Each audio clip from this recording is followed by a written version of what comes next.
to 100 Days Machine Learning Crash Course. Today we want to continue our discussion about graphical models, and in particular we want to first talk about the separation, and then we will talk about Markov Random Fields. Okay, so now we want to talk about the separation. And now we know that D means that for directed graph. So the question is that we have a directed graph,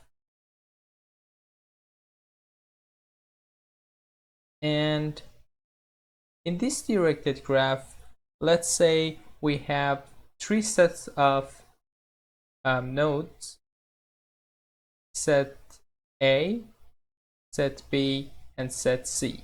And we want to know that whether this nodes has the property of conditional independence given C or not.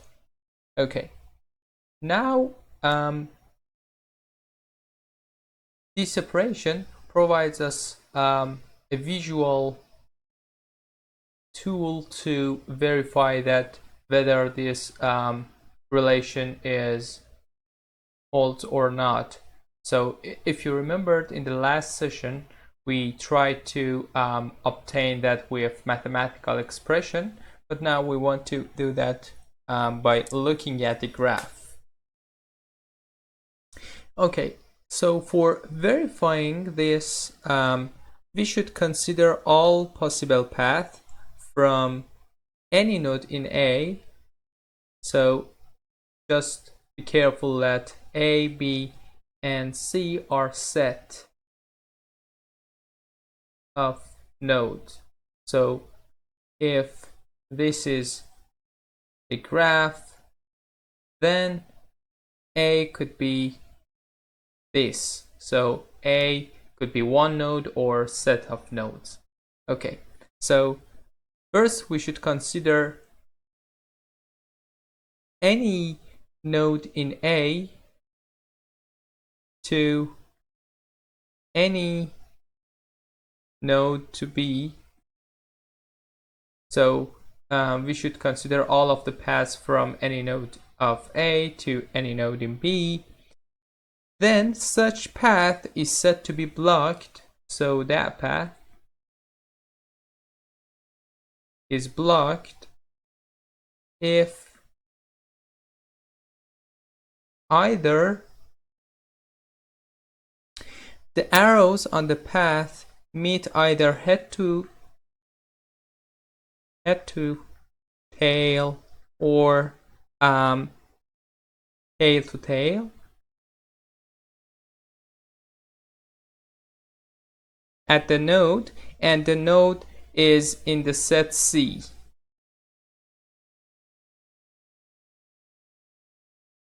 Or the second thing that could make the path blocked is the arrow meet head to head at the node, and neither the node nor any of its descendants. So descendants means that if this is a node, then these nodes are descendants for this node. So nor the node itself, nor neither the node itself nor any of its descendants is in the set of C. So they shouldn't be in the set of C.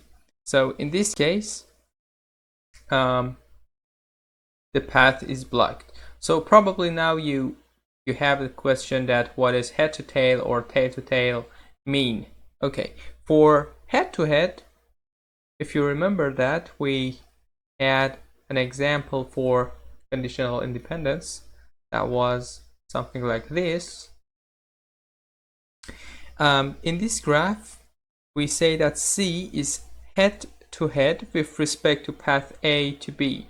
So it consists of, as you could see here, there are two heads of the arrow, so we say that C is head to head with respect to path of A to B. So this is head to head.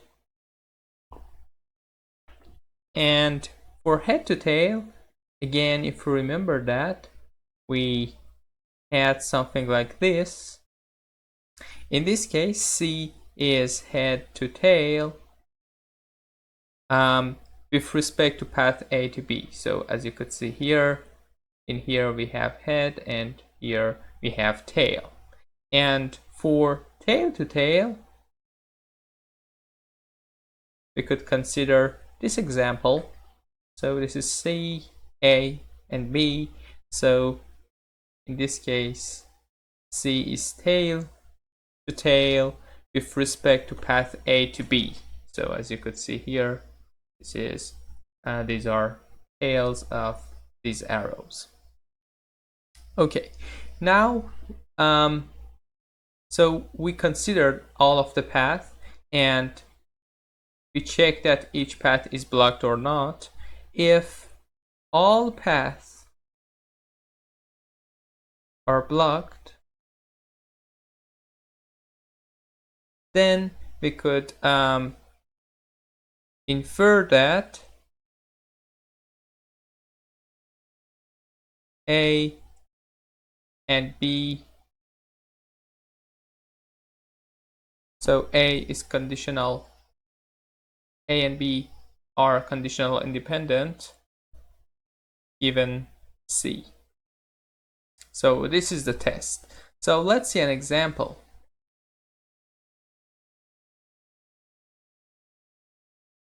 So let's say this is A, this is A, this is the given set C, this is A, and this is B. Okay. Now we want to know whether A and B are conditional independent given C or not. Okay, the path from A to B is this, right? Okay. So for F, so the path is not blocked by F. Why? Because it is tail to tail. This node is tail to tail, so it is not blocked. So this path is not blocked by this node. And for this node, also this node is in the path of A to B, so we should consider this node. This node is actually head to head, but as you could see, it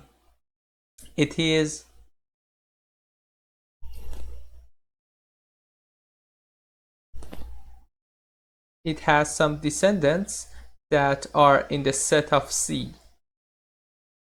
So E has a descendant which named C, and it is in condition set. So it cannot block the paths. So in this case, we actually cannot infer these, and this does not follow from this graph. But consider this case now. Now we have a similar graph, A, E, C. Now node F is conditional set, and here we have B. So again, the path is this. So the path of A to B is blocked by node F because F is tail to tail. So, and also it is blocked by E because it is head to head and it is not in the descendants of the conditioned sets. So the C is not in conditioned set, and the E itself is not in the conditioned set. So neither E nor its descendants are not in conditioned set. So this is also block this pass. So we could infer that A and B are conditional independent given F. Okay. Now we know how to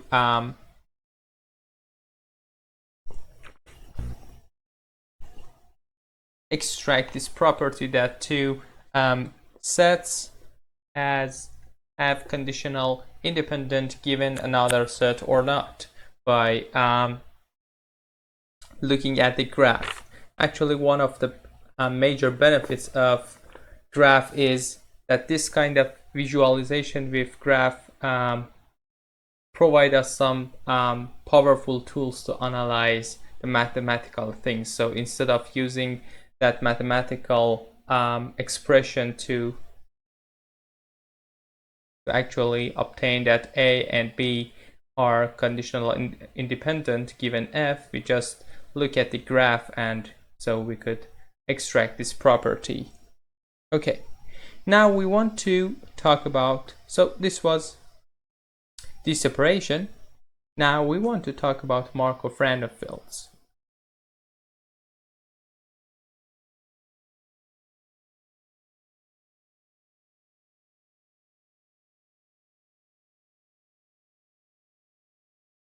Okay, so Markov random fields, or they are called Markov network, are actually undirected graphical models. So in Bayesian networks, we had directed acyclic graph, but in Markov random fields, we have undirected graphical models.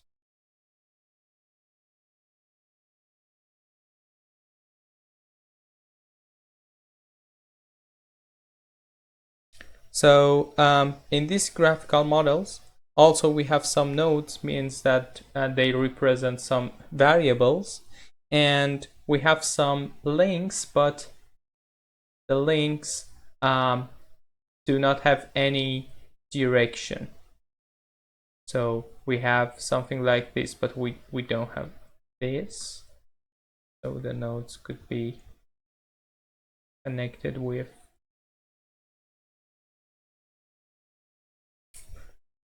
undirected arrow.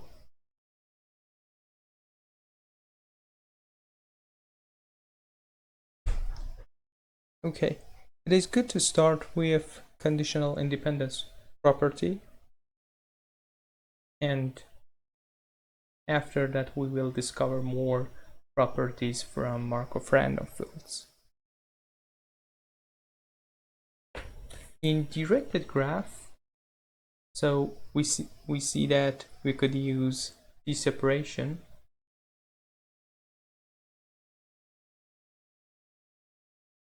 that was related to head to head or tail to tail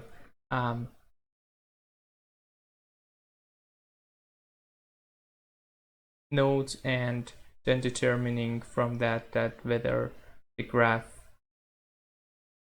has conditional independence property or not. But in here, in Markov random fields, we don't have head to head or tail to tail or such meaning, because the links do not have any direction. So in this case, we could do another test.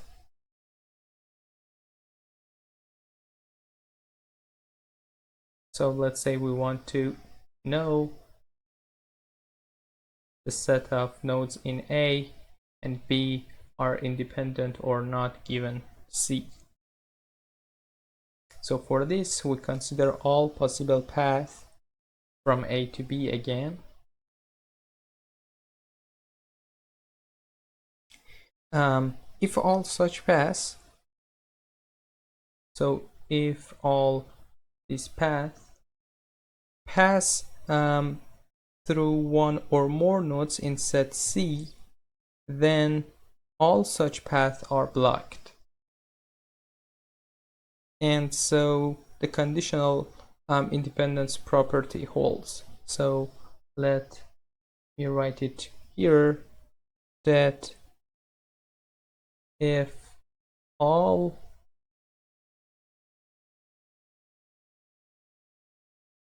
such paths pass through one or more nodes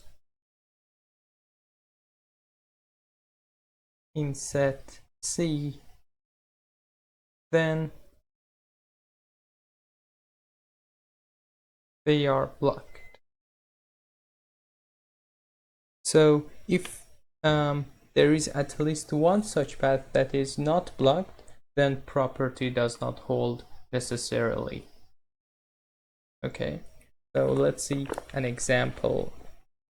What does that mean? Actually, determining the conditional independence in undirected graph is simpler than Bayesian network or directed acyclic graph. So let's see an example.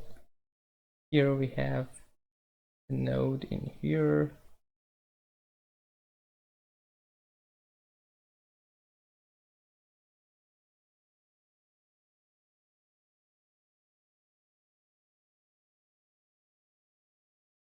Okay, so let's say this is set C, and this is set B, and this is set A.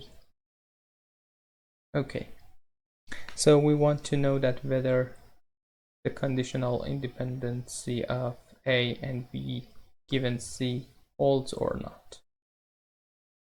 So let's show the path from node of A to B. The first path could be this one. We could have this one. We could have, let's say,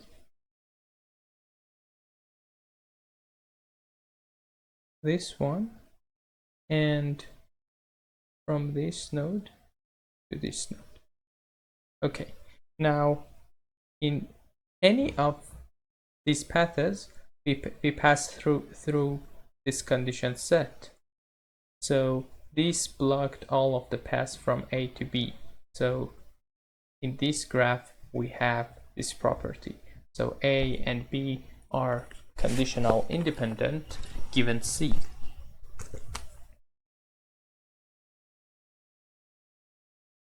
Okay. Now we know how to actually determine that the undirected graph has the conditional independence property or not. Now we want to see the factorization property.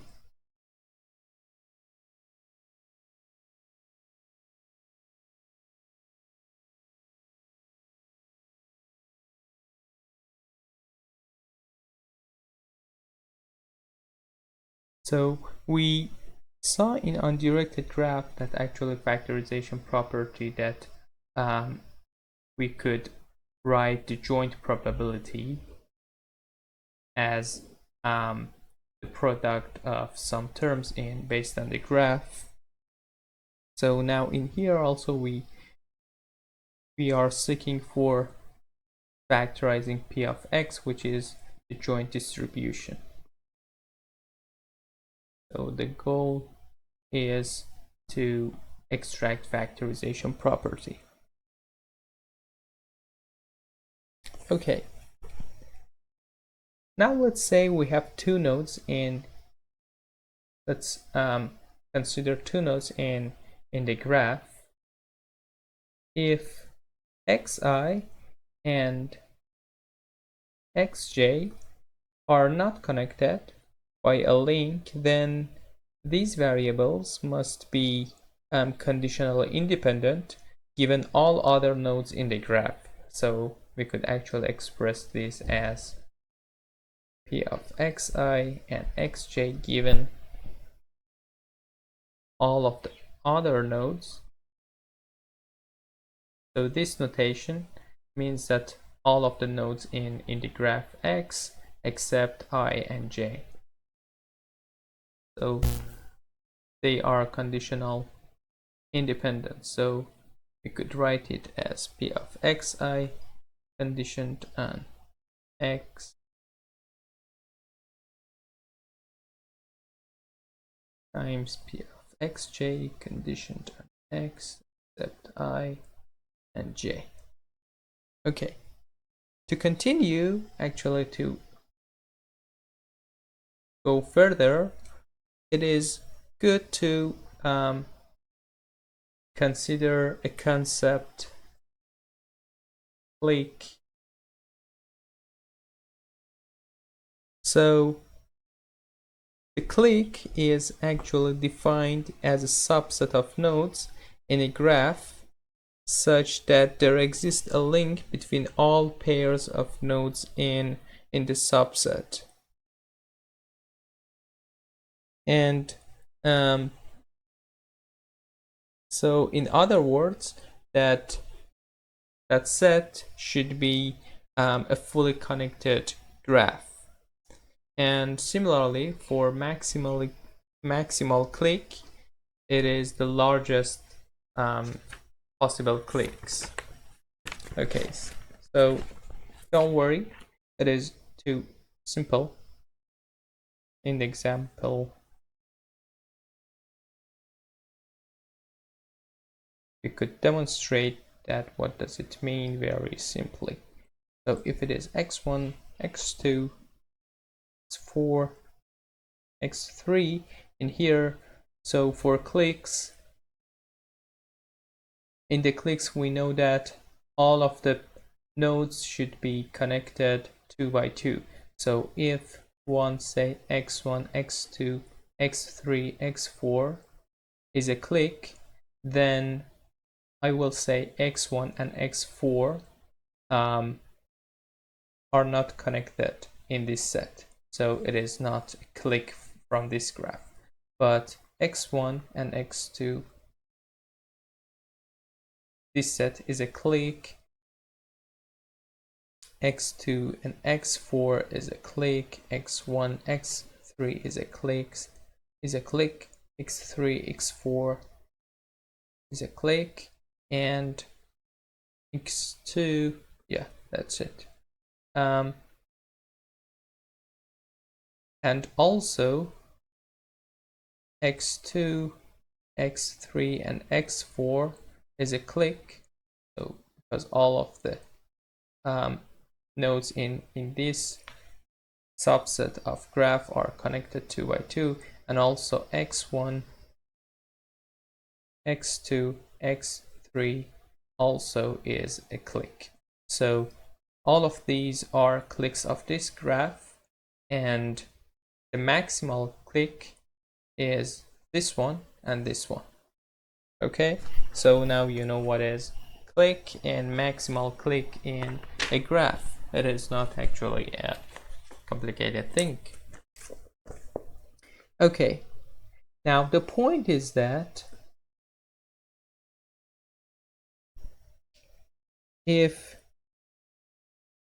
for the joint distribution, we can actually write the joint distribution over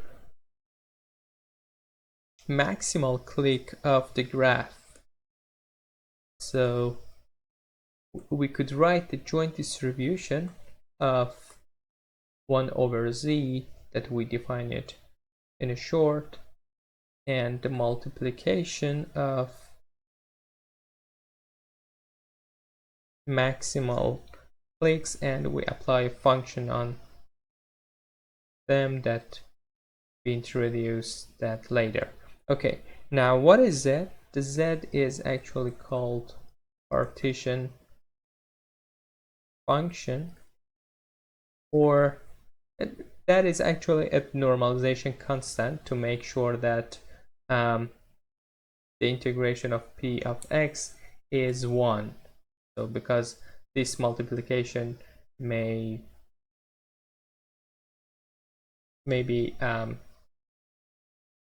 does not create a true distribution, that so we need this constant to actually normalize this and makes the integration equal to 1. Okay, and so we don't have any actually we call this psi potential functions,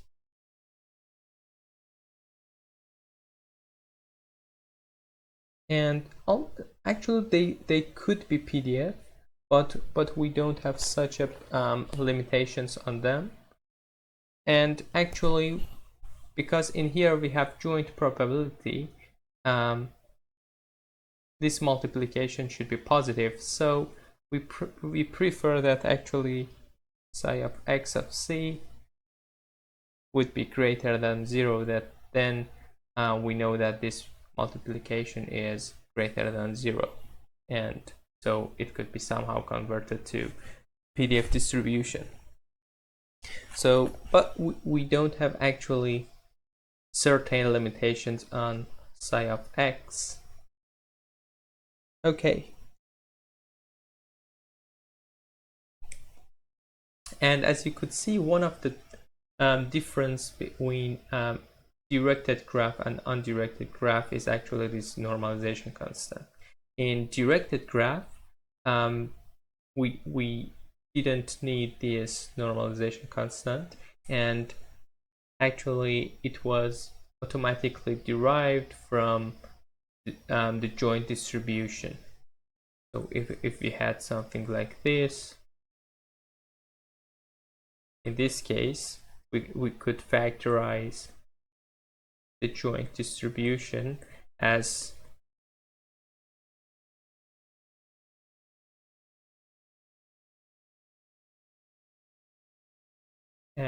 this, right?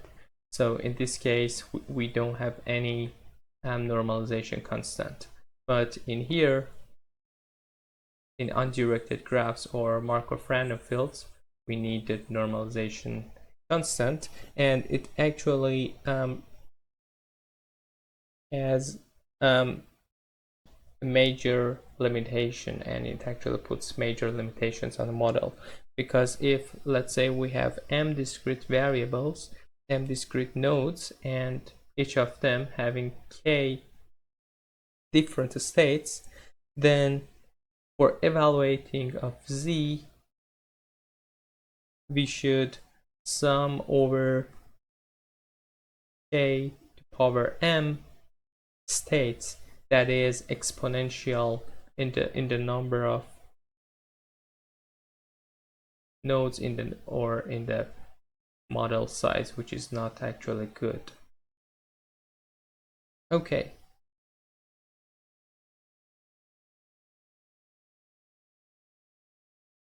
We can actually view a graph as a filter. So let's say in directed graph, if we have something like this, we could think of the directed graph as a filter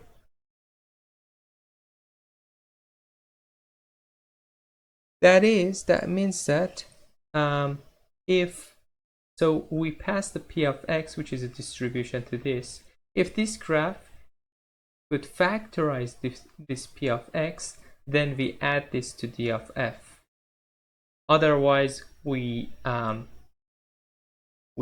add p of x to this d of f. So this set is the set of all distributions that this graph could show. So actually could represent. So we could see that as a filter. So we could have the same thing in undirected graphs. Consider the set of all possible distributions over a fixed set of variables corresponding to the nodes of a particular undirected graph. So we could define something like Vi to be set of such distribution that are consistent with the set of conditional independence statement that can be read from the graph using graph separation. Okay, so this Vi actually somehow shows like this the set of all distributions that holds conditional independence property statement with respect to undirected graph. And similarly, we could define UF to be set of such distribution that can be expressed as factorizing E of x in form of 1 over z product of potential functions. So we have actually a theorem that is called Hammersley-Clifford theorem,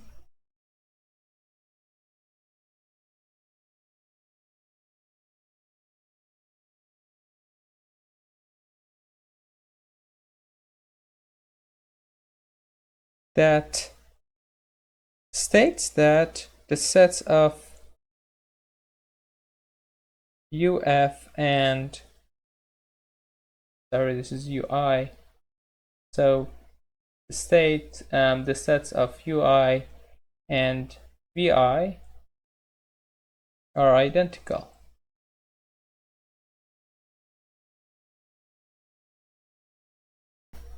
Because we are restricted. So now this is actually, this theorem says that these two sets are identical. So it is a very good news for us. So because actually we restricted ourselves to potential functions that are positive, we could represent them with exponentials. So we could represent the potential functions as exponentials of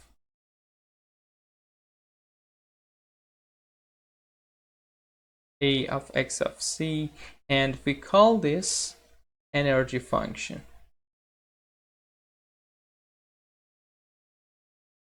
And the exponential represents is called the Boltzmann distribution. So the joint distribution is defined as the product of potentials. So in here we could see the product of potentials. So it is the total energy is obtained by adding the energy. So if we multiply different size in here, different potentials, then their exponents will sum. So it is related to adding the energies in the maximal cliques. So the question is how to specify these energy functions.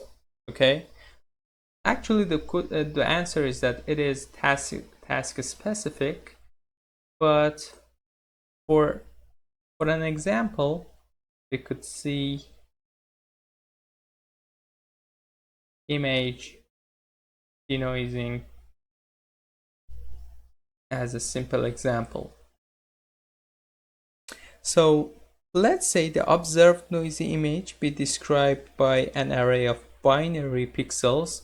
So the image is, let's say, binary pixel, and we could so represent each pixel with two values of -1 and 1.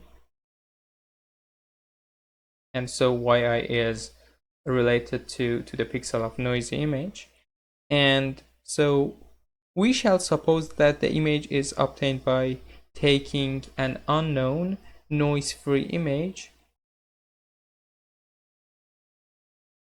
that is xi. So we have so this is noise-free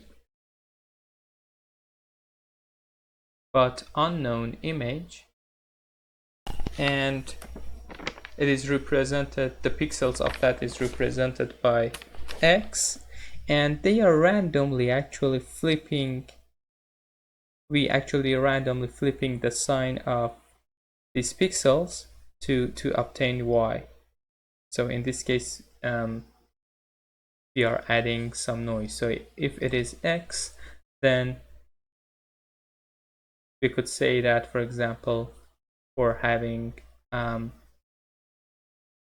noisy image, we could, for each pixel with 10% of probability, we could flip the sign of this. So let's say this is flipped, this is not, this is not, this is flipped, this is solved, this is flipped in here. So we will end up with something probably like this as noisy image. And actually we have this one and we want to obtain this one. Okay, we know some knowledge about the problem. So we know that the noise level is actually small. So there is a strong correlation between xi and yi.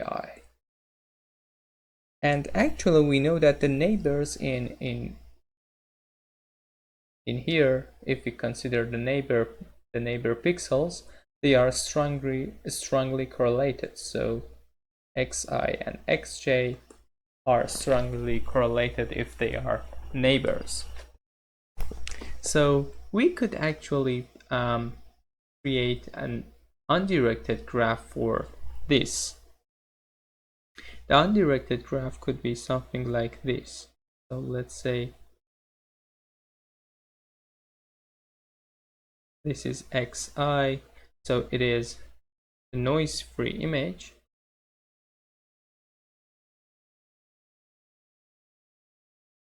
And in here, what we see is noisy image. This is yi. So this could be the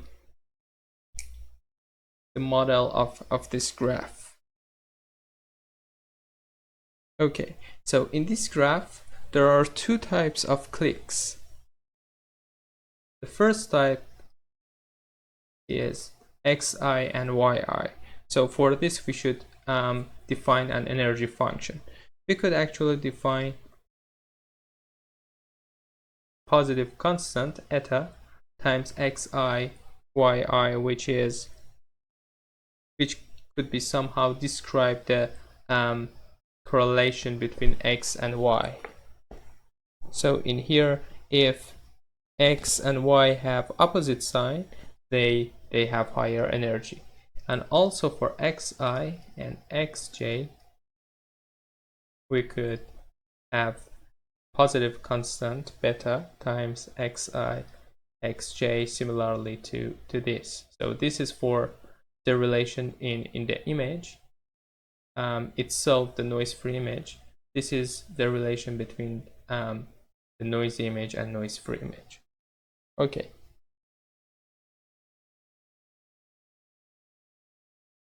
So if we want to obtain the whole energy of the graph, so we should add all of the energies. And actually in this graph we could add a bias for each node of x. Let's call them hxi. Okay, so we could write the energy of the graph as sum of all the biases. Then we have this term which is sum over I and j xi xj minus eta sum over I xi yi, right? Okay, so after obtaining that, we could write the joint distribution as 1 over z exponential of minus e x and y. So we now fix elements of y to observed values. So because we observed the values of y, which is the noisy image, we fix the elements of y to be at the observed values. So after that, we could define p of x given y. And in the image restoration, we want to actually obtain an image that maximizes this probability. So actually there are some methods to solve this problem and maximize this probability for us that we don't want to actually getting familiar with them. But as an example, in here you could see the result of solving the problem. So this is a noise-free image and this is noisy image. There are two different types of solving methods used to maximize that probability. As you could see in here, we have less noise than this, and we somehow denoise this image and so achieve our goal with undirected graph models, right? So yeah, that's it for this session. In the next session, I probably introduce you some more practical aspects and some practical examples of using Markov models in actually real data sets and with Python. So I hope that you enjoyed from this session. Hope to see you in the next. Bye.